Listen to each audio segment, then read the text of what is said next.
So in the Bible, our Christian life is described in many ways. So in Hebrews 12:1, our Christian life is described by Paul as a race. In Hebrews 12:1, our Christian life is described as a marathon. A marathon. We are runners who should run with endurance, lay aside every weight, and remove the sin that entangles our feet. In 1 Corinthians 9:25 and 2 Timothy 2:5 sa ating scripture reading sa umagang ito, life is described as a game. So hindi na marathon but athletics, other sports or other form of athletics. And we are described as athletes who should exercise self-control. Kailangan nasa tamang timbang, nasa tamang pangatawan at health in order to compete well. And we as athletes should also play excellently. We should give our best. We should run to win. We should not box the air. Diba? Ang boksingero, hindi naman air yung kanyang pinupuntirya, kung hindi yung katawan, yung ulo, yung mukha ng kanyang kalaban. And also as athletes, we should play by the rules. So all athletes, alam natin yan, if you're an athlete, inter-school, no, provincial, regional, you need to play by the rules, or spiritually speaking, we need to obey God's will as an athlete in this spiritual game or spiritual sports na tinatawag. Now, in 2 Timothy 2:6, life is described as a field, and we are farmers who should be hardworking and patient. So this world is a field, and we are farmers who should be diligent in our duties, and we should be patient for the fruits ng ating mga ginagawa. So now, in 2 Timothy 2:4, and in our passage, Ephesians 6, life is described as a war. And we are soldiers who must aim to please God.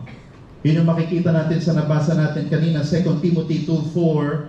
As soldiers, our aim is to please the Lord, to please our commander.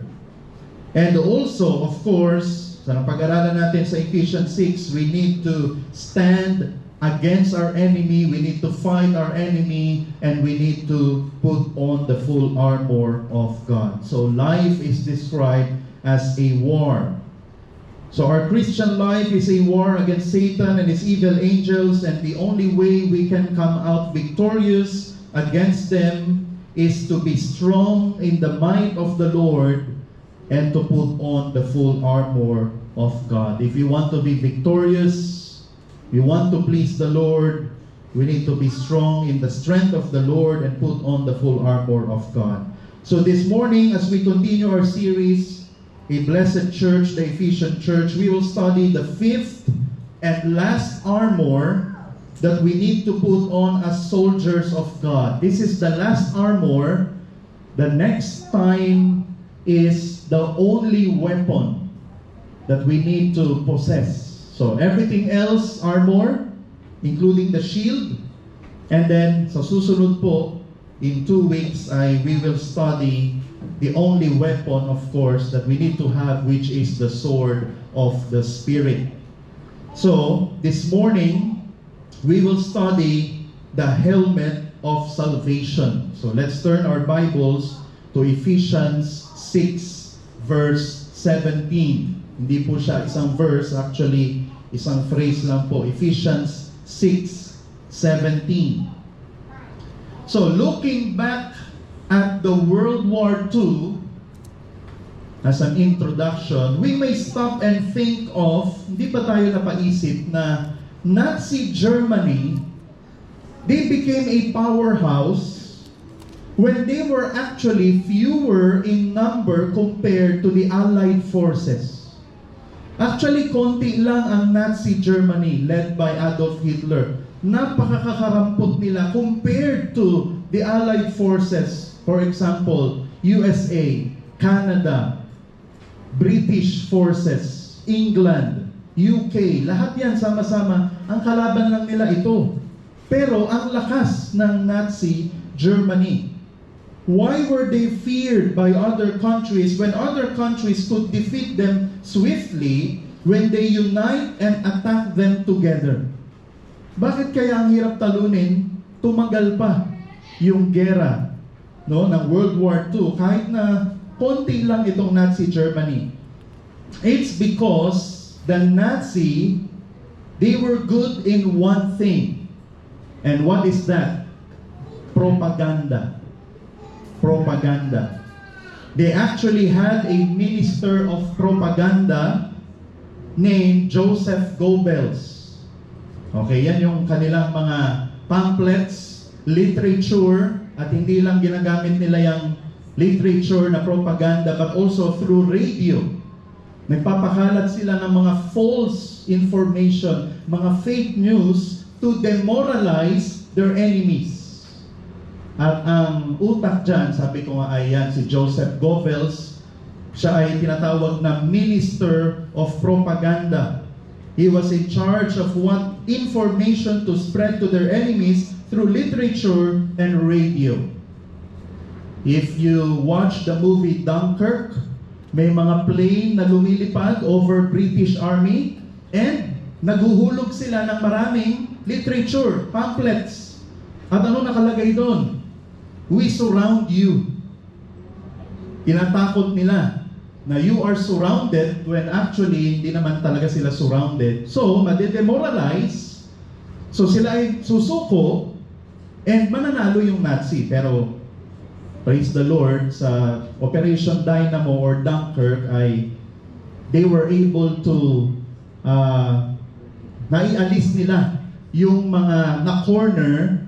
Diba na ano ko to sa first preaching sa series na ito, naialis nila yung mga na-corner na sundalo na British or Allied forces through boats, even civilian boats, ginamit nila para maitawid sila, para hindi sila mapatay ng mga Nazi Germany.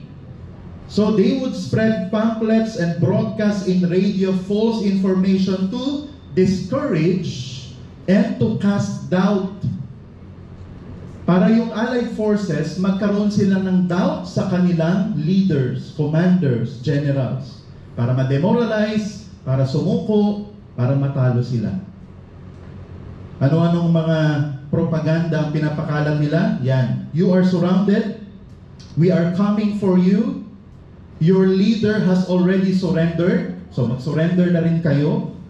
We have a more organized army than yours. You're all alone.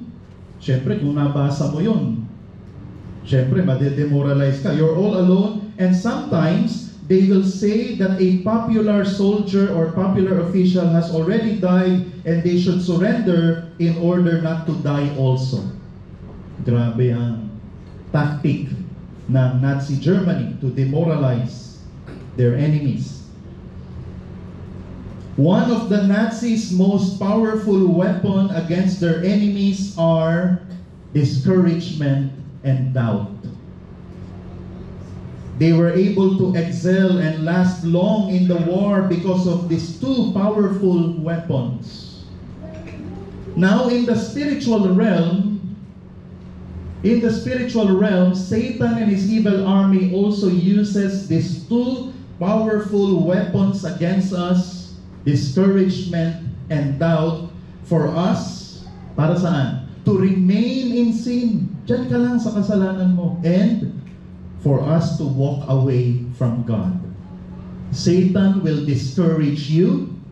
Satan will cast doubt on you towards God so that you will backslide or you will remain in your sin. So the good news for us is God has lovingly provided us a defensive armor against these two weapons, the Satan, discouragement and doubt, and of course, that is the helmet of salvation. The helmet of salvation. So this morning, we will study two realities about the helmet of salvation. Three realities about the helmet of salvation. I hope and I pray that this armor will protect us from discouragement and doubt and help us survive these two weapons that Satan will send upon us. So I hope that this will protect you, protect all of us. Maybe right now, Satan is attacking you through discouragement, or Satan is attacking you through doubt. So may this helmet of salvation encourage us and give us hope. So number one, we will study the ancient description of the helmet. The ancient description of the helmet. So Ephesians 6:17, yan lang po, maikli lang. And take the helmet of salvation. So during Bible times, the soldier's helmet is made of hard leather sa loob, hard leather sheets covered in metal plates. Yan po sa nakikita natin, and also doon sa isang picture na pinakita ko. And this covers the entire head. No, yung buong ulo hanggang likod, hanggang neck, hanggang cheeks, and nose, and also ears. So of course, iba't ibang itsura, but basically, this helmet covers the head or the skull of the soldier. It was also usually crowned with a plume or crest, kagaya nitong color orange or red, no, as an ornament, and also it's an added protection. The helmet is an important part of the soldier's armor because enemies often target the head. Paano ba sinusugod during their time mga sundalo? So the enemy usually uses a broadsword. Pag sinabing broadsword, medyo makapal na sword. And the soldier, the enemy soldier, will try to swing it from high, pataas, pababa, sa iyong ulo.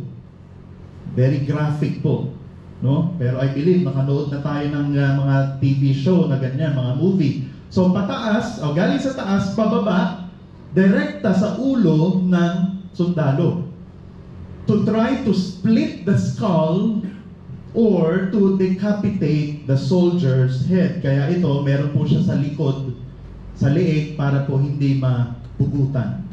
Pero most often, ganun ang pag-atake ng kalaban. Taas, pababa, to split the skull, para tamaan sa ulo, and of course, mawawala ng malay, talo na o patay na sa gera.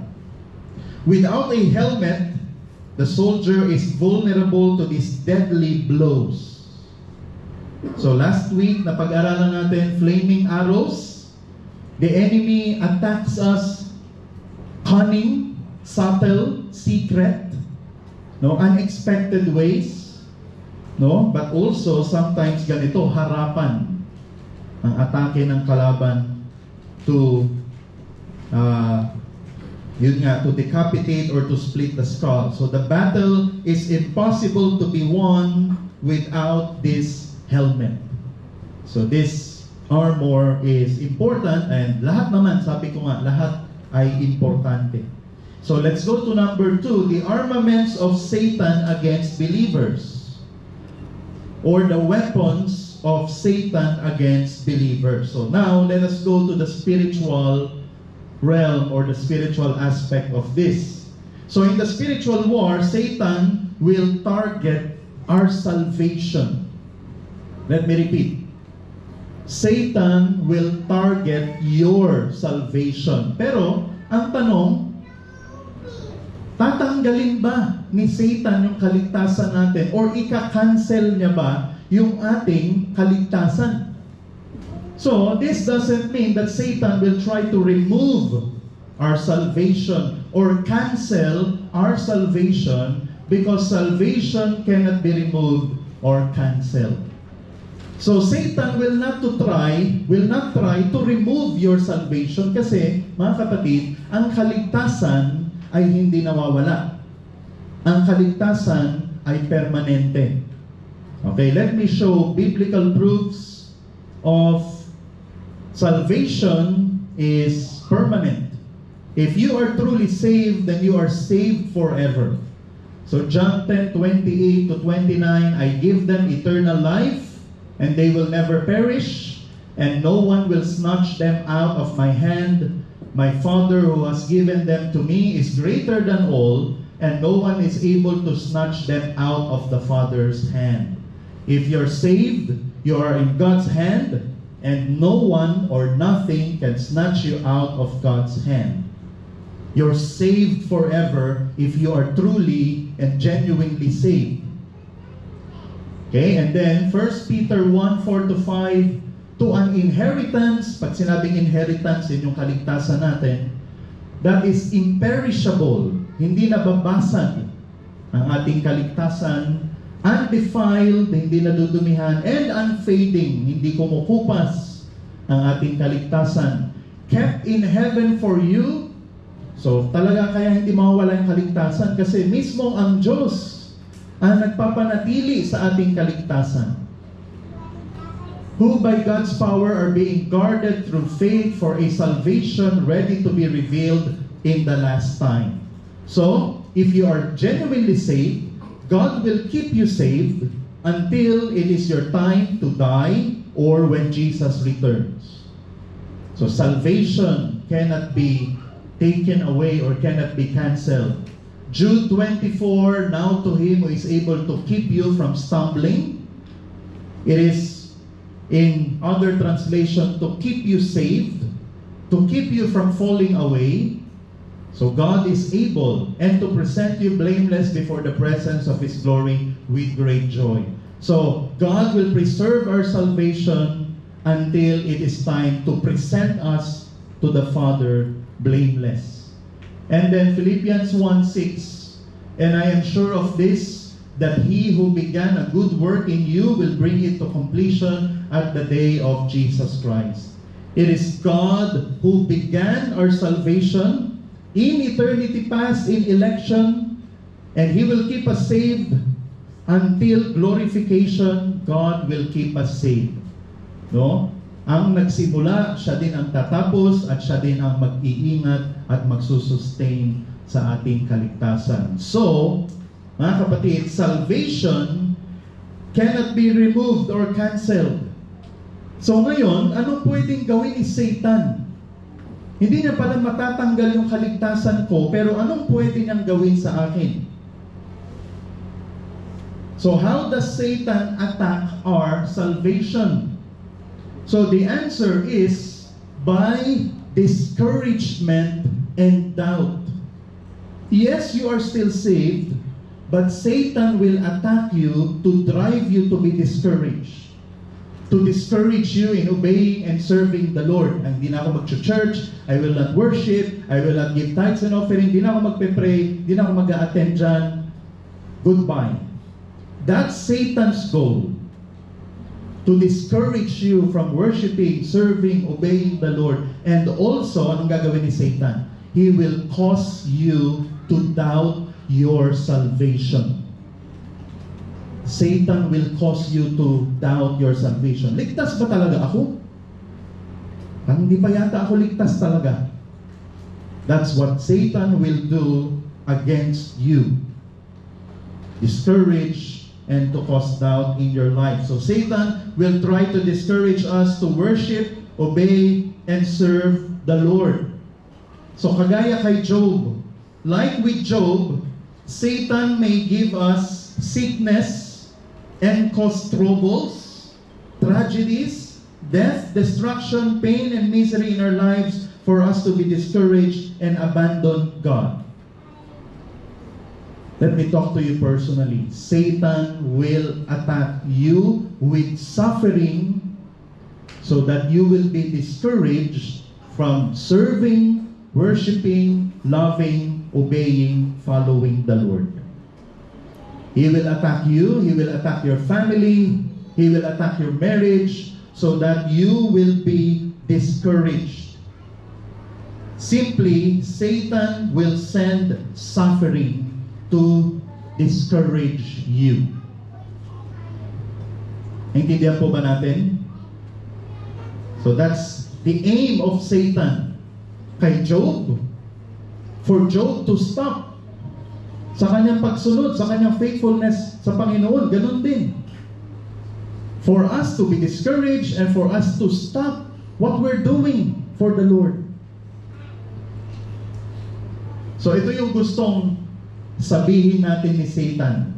Tingnan natin. I have strived to live a holy life and do the will of God, and this is what I get. Yun yung gustong mangyari ni Satan kay Job.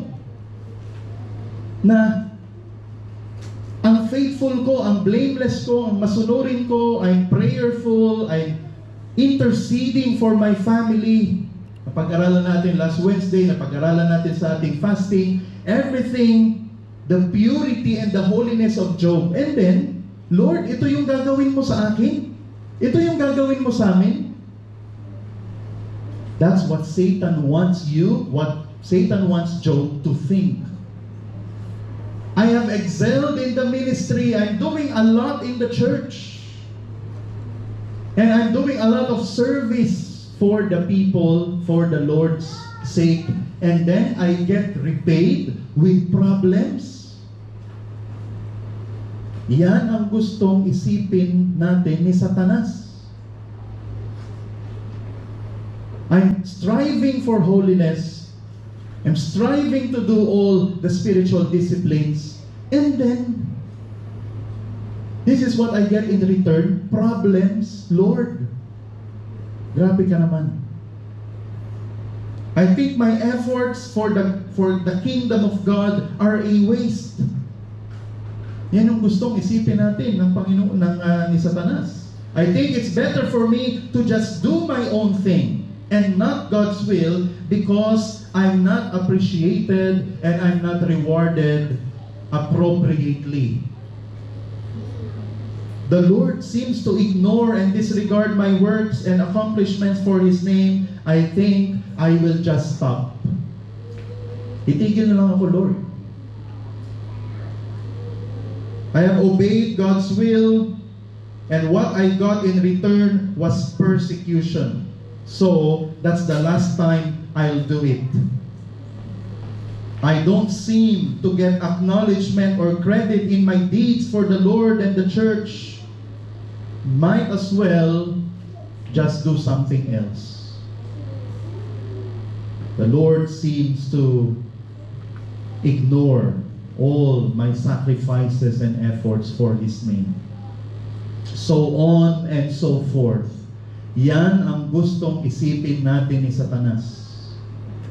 Many people are thinking this way because of the trials and tribulations they go through in their Christian life. Suffering has become Satan's weapon to discourage many believers and many ministers. And sadly, Satan is winning. Many believers already backslid. Many ministers already resigned. Every month there are pastors who are resigning. Kasi magaling si Satan mag-discourage. Satan is winning. So Satan will also try to discourage you, mothers, you fathers, you small group leaders, preachers, all of us. Next, Satan will also try to cause doubt in our hearts towards God and our salvation. Paano? Satan will send temptation after temptation, trials after trials in our lives para tayo ay magkasala. At pag tayo ay nagkasala, then when we sin once, twice, or thrice, he will try to make us doubt the genuineness of our salvation and reality of our election. Every day, we will be bombarded with temptations. And kahit once lang tayo magkasala, ayan na si Satan. Ay, hindi ka yata talaga ligtas, hindi ka pala talaga Kristiyano. No? Ito yung gustong isipin natin ni Satan. Maybe I'm not yet saved because I sin always. Maybe I'm not yet regenerated because I committed a sin again. Nagsinungaling na naman ako. Nagnakaw na naman ako. nandaya na naman ako. I did another sin in my mind, in my speech, in my behavior, in my temper. Nagkasala na naman ako. Hindi pa siguro talaga ako born again. Or, am I really saved if I seem to never change? Walang pagbabago sa buhay ko. Baka hindi pala talaga ako Kristiyano. Does God really love me and protect me from evil if I committed sin again? Am I really saved from the power of sin if I did it again? We're guilty of our sin. Our conscience bothers us because of the sin that we have committed. Am I really saved from the power of sin if I'm defeated by sin again? So, yan ang mga gustong isipin natin ni Satan. Satan will tempt us to sin. Satan talaga, he will do his best na magkasala tayo. Kasi our sin is Satan's weapon to drive us to doubt our salvation. Let me repeat. Satan will use suffering, Satan will use our sin against us for us to doubt the reality of our salvation. Satan employs suffering and sin for us to be discouraged and doubt our salvation and also doubt God. Am I really saved?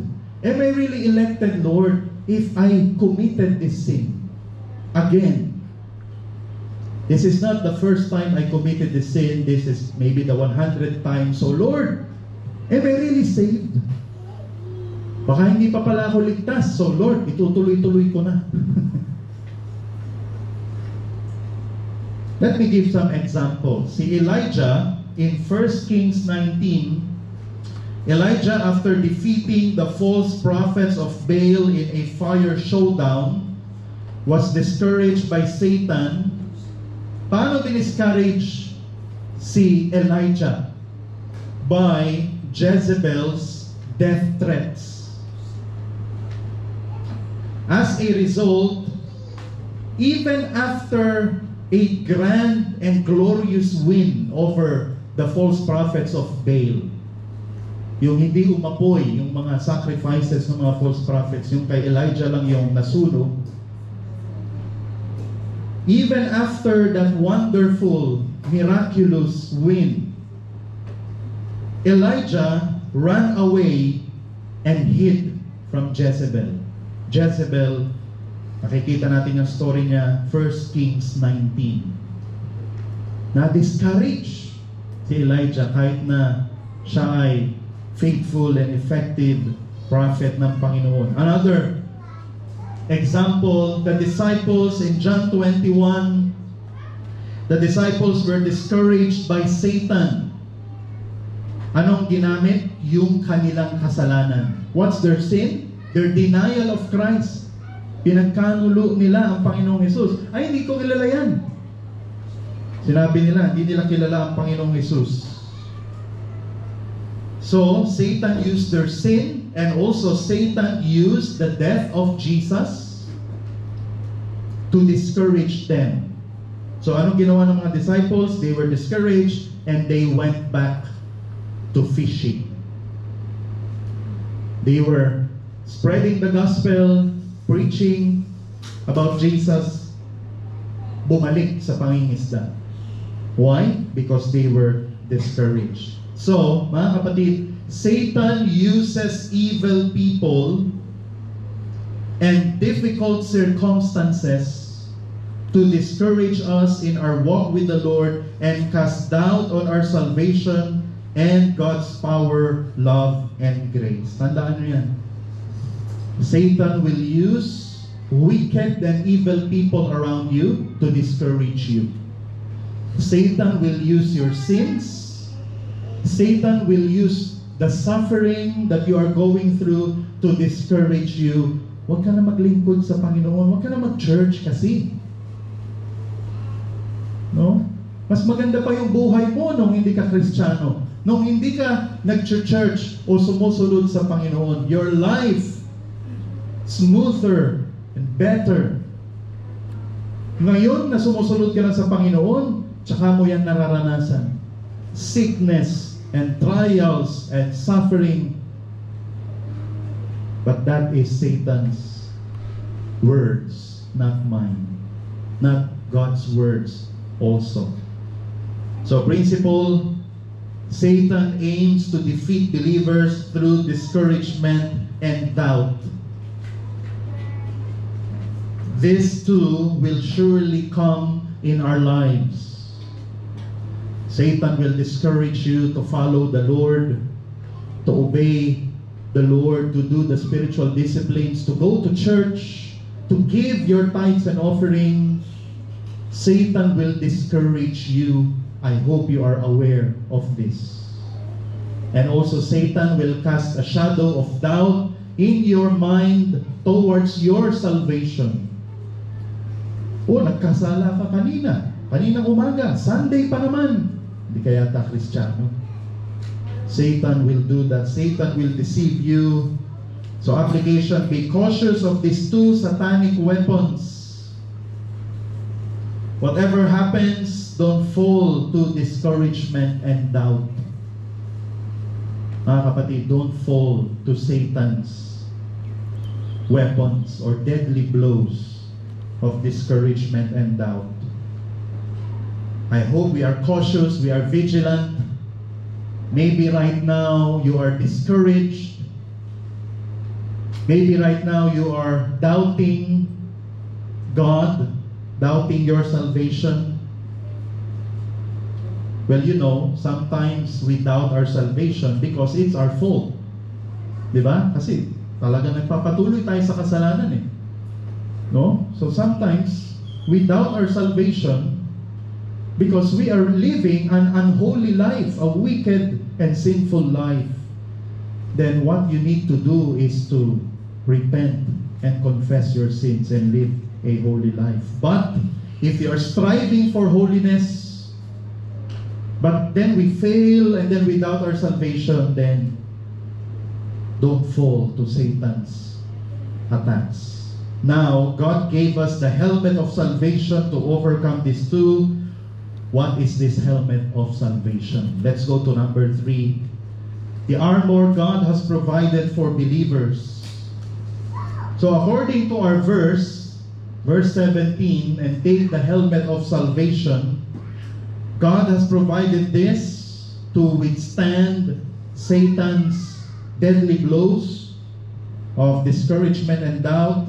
Now, the question is, what is this helmet of salvation? Anong salvation ba ang tinutukoy dito? So first, let me teach and identify 3 aspects of our salvation para malaman natin ano bang salvation ang tinutukoy dito ng Panginoon, ni Paul, na siyang pananggalang natin towards Satan's deadly blows. So first aspect is the past aspect of our salvation.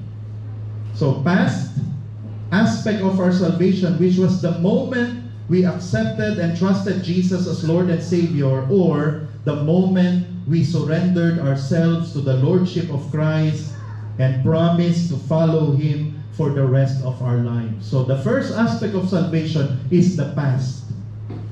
That past moment you surrendered your life to Christ. The second aspect of salvation is the present. The present aspect of salvation is wherein we work out our salvation by striving to live a holy and righteous life daily. It is the day-by-day effort to pursue obedience and flee from sin. So the first aspect is the past, or our justification. The present aspect is our sanctification, wherein we live a holy life day by day, every moment, in every choice, in every action, we choose holiness. And then, of course, past, present, number 3 is the future aspect of our salvation, wherein in the future, we will be free from our sinful nature, and we will receive a perfect and glorified body, and we will spend eternity with the triune God in the new heaven and new earth. So these are the 3 aspects of our salvation, Ngayon, ano yung helmet of salvation na tinutukoy dito? Is it the past, present, or future na siyang defense natin against discouragement and doubt? So the answer here is both the present and the future aspect of our salvation. So we are being discouraged by Satan. Satan is causing doubt, but we need to live a holy life, and we need to hope in our future, final, sure salvation. Yan ang pansangga natin, defense natin towards Satan's discouragement and doubt. So now, how does this work? How does this work? Number one, let's go to number one. Yan. Wearing the helmet of salvation means to prove our salvation by holy living whenever we doubt our salvation. So mga kapatid, the question is, do you doubt your salvation because of constant sin in your life? Do you doubt your salvation? Kasi araw-araw nagkakasala ka, naglalay ka, lust, and envy, and cheating, and stealing. Do you doubt your salvation because of constant sin in your life? Then, of course, paano mo malalabanan yung doubt of your salvation? Of course, we will not doubt our salvation if we are constantly living a holy and righteous life. So mga kapatid, you will not doubt your salvation if you live a holy life. If you sin less and less and less. May pagbabago sa iyong buhay sa number ng iyong kasalanan. Habang tumatagal, kumukonti ang iyong kasalanan. There's a day na hindi ka nagkasala. There's a day na isa lang. And habang tumatagal, it's improving. If that's the case in your life, of course, you will not doubt your salvation. We will not doubt our salvation if we will always obey God's will. If you do good works, if you're constantly abiding in God's word, you will never, ever doubt your salvation. But mga kapatid, if you live in constant sinning, then you are doubting your salvation, then you have the right to doubt your salvation because it's your fault, because you live in constant sinning and disobedience and constant rebellion. This is why we are commanded by Paul to work out our salvation with fear and trembling. No? Work out your own salvation so that you will not doubt your salvation. Diba? If you don't want to doubt your salvation, prove you're saved every day. In every temptation, prove na ikaw ay Kristiyano and don't choose the temptation. We're commanded to pursue righteousness and godliness. We're commanded to be holy in all aspects, not to let sin reign in our mortal bodies, and to give diligence to make your calling and election sure. So it means i-prove mo na ikaw talaga ay pinili ng Diyos at tinawag niya mula sa kadiliman patungo sa ilaw. Prove it. Confirm. Make it sure that you are really saved and you will never doubt your salvation. Malinaw po ba? In times that we doubt our salvation, then of course, we need to strive for holiness so that we will never doubt again. I believe, hindi lang ako dito, pero many of us, I believe, tinanggap si Jesus ng maraming beses. No? I accepted Jesus as Lord and Savior 1998, and then 2001, and then, example lang po So, and then 2005, and then 2010. Why? Why do we doubt if we're really saved? Because of sin in our lives. So, do you want na hindi ka na magka-doubt? Live a holy life. So, principle, constant holiness will give us constant assurance. And kabaligtaran, constant sinning will lead us to constant doubting. Sabi ko nga, if you are constantly doubting your salvation, it means you are constantly sinning. Let me note, please listen carefully. If you sin once in a while, di naman palagi. If you sin once in a while, but you have a repentant heart and humble heart towards rebuke, nirebuke ka ng leader mo, pastor, nirebuke ka, may humility ka to accept the rebuke, and you are eager to follow correction by people, you have no reason to doubt your salvation. Let me read 1 John 3:24. The one who keeps His commandments abides in Him, and He in Him. We know by this that He abides in us by the Spirit whom He has given us. So if minsan ka magkasala, pero may humility ka, may repentant heart ka, hindi matigas ang ulo mo sa correction and rebuke, then you have no reason to doubt your salvation. No? Of course, we will sin, we will fail. Pero sana meron tayong repentant and humble heart, and let's not do the sin again. Pero, on the other hand, when you sin constantly, mga kapatid, when you sin constantly and wala kang repentant heart, you don't think that you need to confess or repent of anything, and you are hard-headed towards rebuke, and your ears are closed to correction, then you have reason to doubt your salvation. Mga kapatid, you have reason to doubt your salvation if your attitude and your heart is like this towards correction and rebuke, and you have no repentant heart. 1 John 3:8-10, let me read. The one who practices sin is of the devil. Ibig sabihin, constantly sinning. For the devil has sinned from the beginning. The Son of God appeared for this purpose, to destroy the works of the devil. Verse 9, no one who is born of God practices sin, because his seed abides in him, and he cannot sin because he is born of God. It doesn't mean sinless perfection if you're truly saved, but sabi ko nga, you sin less and less and less. If that's the case, then you are really born of God. Verse 10, by this the children of God and the children of the devil are obvious. Anyone who does not practice righteousness is not of God, nor the one who does not love his brother. So mga kapatid, you are not really saved.